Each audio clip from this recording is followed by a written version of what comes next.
Picture this, making a horror film in only 48 hours. Samuel Pace Twomey, event producer of the 48-Hour Film Project. What is the 48-Hour Film Project for those who don't know? This fascinates me. Yeah, well, the 48-Hour Film Project challenges filmmakers to make a film from scratch in just one weekend. We give them a character, a prop, and a line of dialogue, and in this case, a horror genre that they'll draw out of a hat.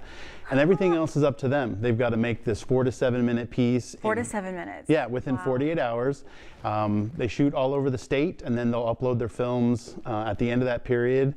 And then we'll screen them just a few days later, which the filmmakers made these films last weekend on the 6th through the 8th, and we're going to show them all 35 of them, starting on Friday. That's so cool. Who are these competitors? What's the levels of experience? Who got into this? Yeah, the 48-Hour Film Project is open to all types of filmmakers, from amateurs to pros alike.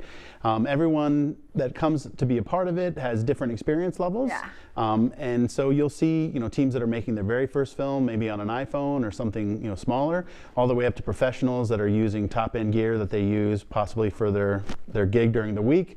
And you see all levels in between of filmmakers, just because they have 48 hours, that really helps level the playing field. Sure. Because they're all racing against the clock, no matter how much experience they have. And I like what you had said, last year when you were talking about this. What is it that they learn from this as filmmakers? I think a lot of them learn to focus and be in the moment. And they have a chance to kind of sharpen their skills in an environment that lets them fail. And with filmmaking, the more you do and the more you practice, the better you get.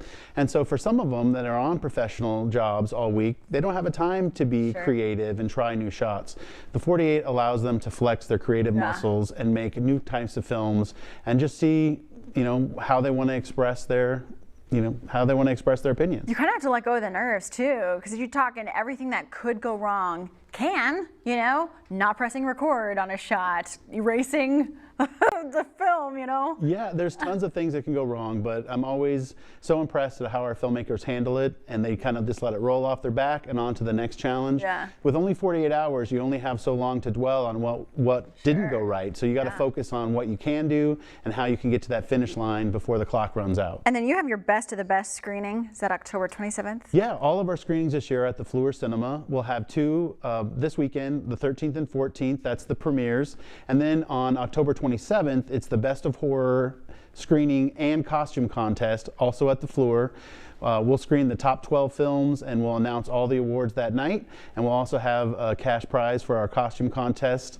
So it's a fun night to hang out at the cinema, see some local films that were made just a few weeks earlier, and just celebrate local filmmaking in Des Moines and Iowa in general. And you have seen a lot of people come from different backgrounds joining. Your reach is expanding for because anybody can access being a part of this. How do people get involved? Sure. It's all through our website at 48hourfilm.com/Des Moines. For horror, it's /Des Moines/horror. But that's our main website, and from there you'll have connections to all the official rules, how to get involved with next year's events. There's also an email so you can contact me and I can answer any questions you may have. We're all about building community, and so if you weren't able to take part in one of our 2 events this year, we're going to be back next year for the 20th anniversary of the event in Des Moines, and we are looking for filmmakers of all ages and all experience types. I love it. Thank you. Thank you. Such a cool project that you do. We're going to take a look outside.